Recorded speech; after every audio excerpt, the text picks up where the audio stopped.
Welcome everyone. Today, we're taking a look at part of what we've been building for our next update. Locked and Loaded, releasing September 2nd. And what you're about to see is over a year's worth of work.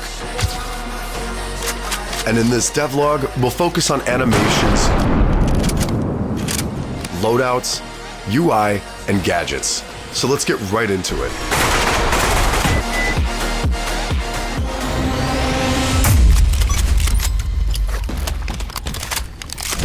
Alright, so most FPS games play animations the exact same way.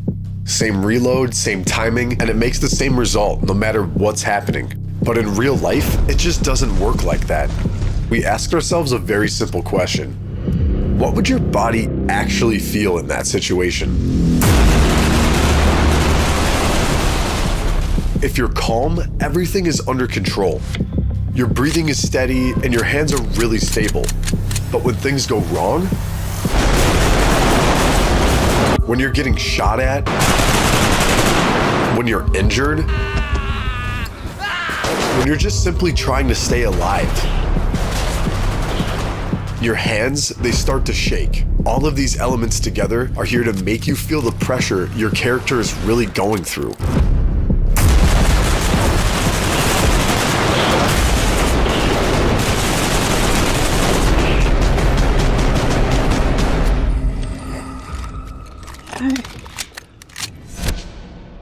And that pressure directly affects how you reload. Reloading under pressure is completely different from reloading when you're safe. So we built two entirely different states, calm and stressed. Same weapon, different behavior. And we didn't stop there. Inside of each state, we created multiple variations. Several calm reloads,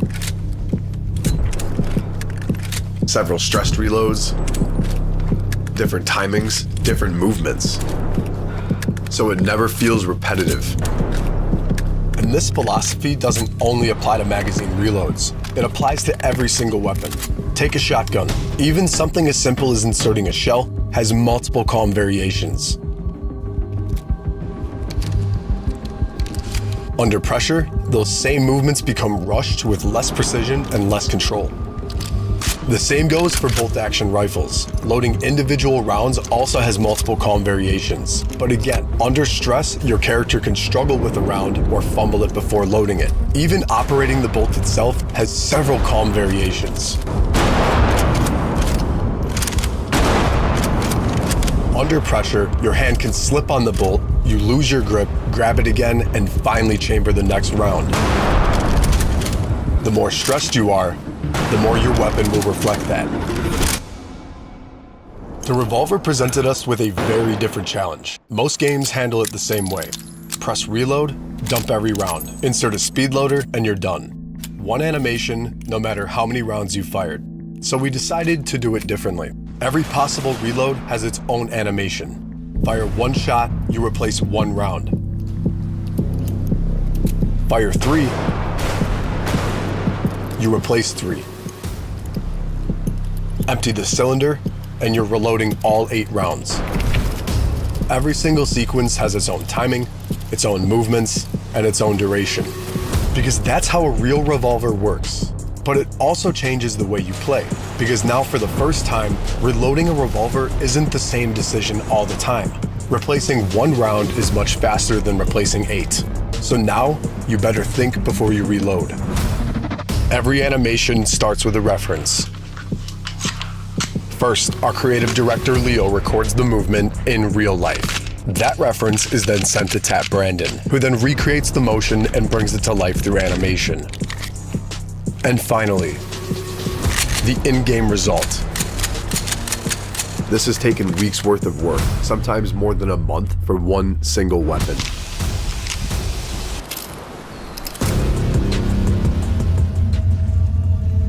And even with all of that, we've added procedural positioning. Your weapon is never held exactly the same way, slightly higher, slightly lower, slightly off center. Every reload feels unique.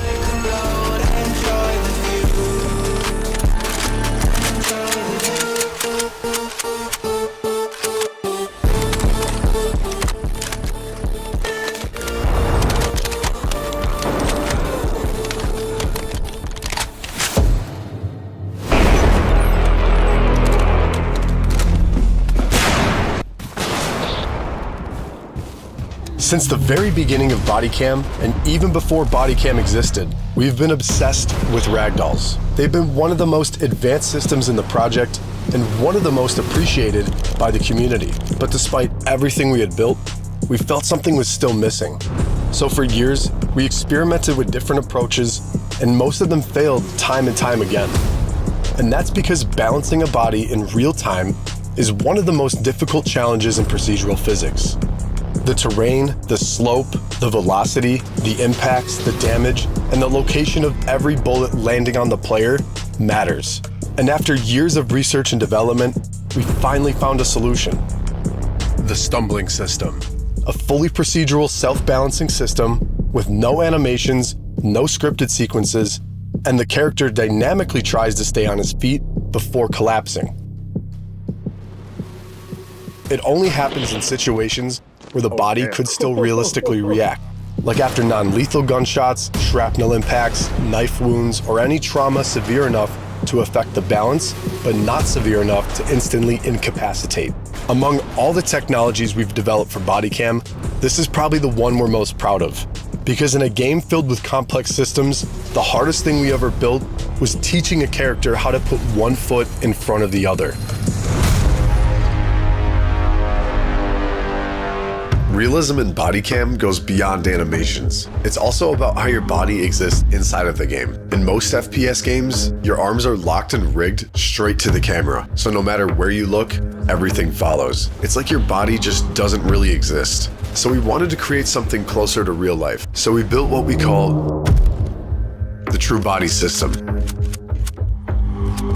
Your body is fully simulated and your camera is no longer driving it. It's just your point of view, so that means you can look anywhere while your character keeps doing the action. And this changes gameplay entirely, because now, if you want to check your magazine, you actually have to look at it. And if you don't, well, you'll simply miss it.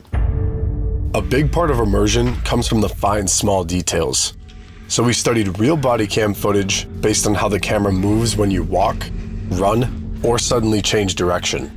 We took these ideas and we rebuilt our entire camera system around it so it feels entirely physical.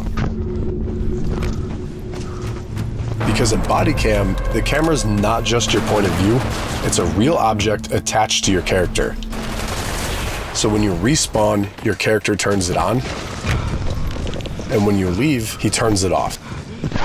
And during gameplay, like heavy impacts, sudden movements, or intense situations, your character can naturally readjust the camera to make sure it keeps recording properly. When a flashbang goes off or an explosion happens nearby, your character instinctively protects his face. And that same exact logic applies to the weapon. Your hands are never completely still, so after firing, your character readjusts his grip. The more unstable the weapon is, the more adjustments happen. And under extreme stress, after long firing sequences, these small adjustments can turn into real hand fatigue. And that same idea extends to your weapon setup, because stability depends on your loadout. And that's where weapon customization comes in. You can now modify almost every single part of your weapon. I'm talking about barrels, stocks, grips, magazines. Some parts unlock others. You want a sight on your AK? You need a rail first, just like in real life. And every part affects how your weapon behaves. A compact weapon is fast, but harder to control. A heavier weapon is slower, but more stable. You can even change how you aim. Use your main sight, or switch to a secondary one on the side. Or aim completely without optics. One of the biggest dilemmas in first-person shooters is how to achieve magnification in weapon optics. These days, almost every game relies on one of two techniques. The first and most common is simply by zooming the player's camera. It's fast and extremely performant, but it's not at all how optics work in the real world. The second one, mostly used in tactical shooters, is a picture-in-picture rendering. The game renders the entire world a second time from the optics point of view. This comes at a massive performance cost that can heavily reduce frame rate, make aiming feel much more rigid, and also cause bad quality optic view. That's why Bodycam originally didn't feature magnified scopes. Like many other studios, we believe that this performance trade-off was simply unavoidable. But Bodycam is built around realism, and we simply couldn't settle for a compromise. So after months of research, experimentation, and optimization, we finally found a solution.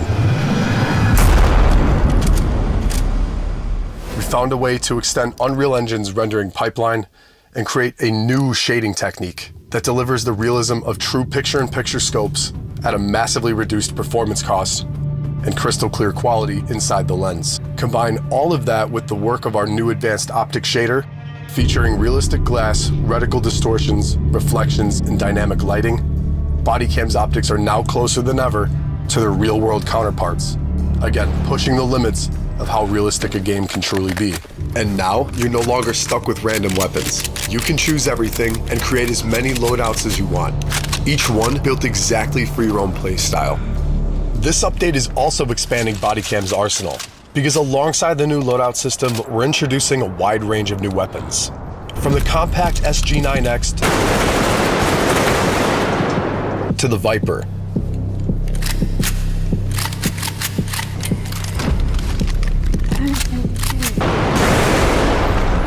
The R12 automatic shotgun, the Rivington 700 bolt-action sniper, the Draco, the CR75 pistol, and an expanded selection of grenade. And it's not just about weapons. You also have gadgets, like RC cars. They're fast, small. Use them to scout, distract, send them straight into your enemies. And now, drones. But no, I'm not talking about arcadey drones you see in other FPS games. We wanted something real.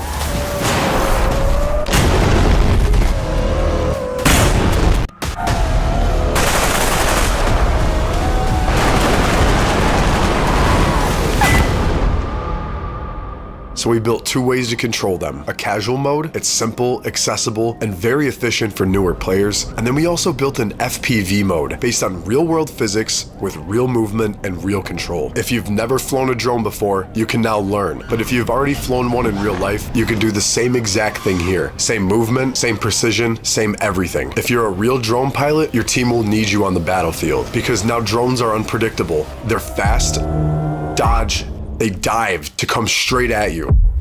You're no longer fighting a system, you're fighting a real pilot with killer intent. But we know some players might think that drones are too fast, too small, and too hard to hit, but that's not the case. We built a very precise hitbox system, so they're actually very easy to destroy. One bullet, and it's gone.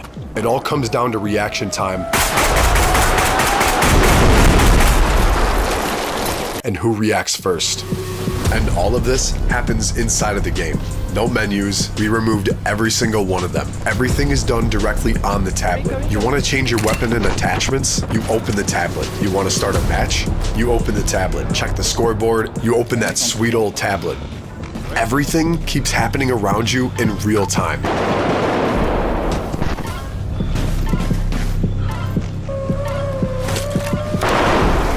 Alright, thanks for watching everyone. We hope you got a glimpse of our vision and the work behind it. This is just one part of the update, and next week I'll dive into our sound design. I'm talking about a full rework with gunshots. Oh shit, I'm down.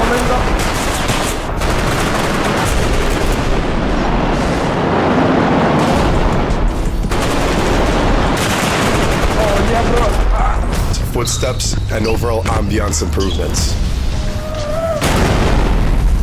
We have rebuilt everything to match a real body cam and the things they see and hear around it. So there's a whole lot more coming, and I'll be right here to tell you all about it. And until then, see you on the battlefield.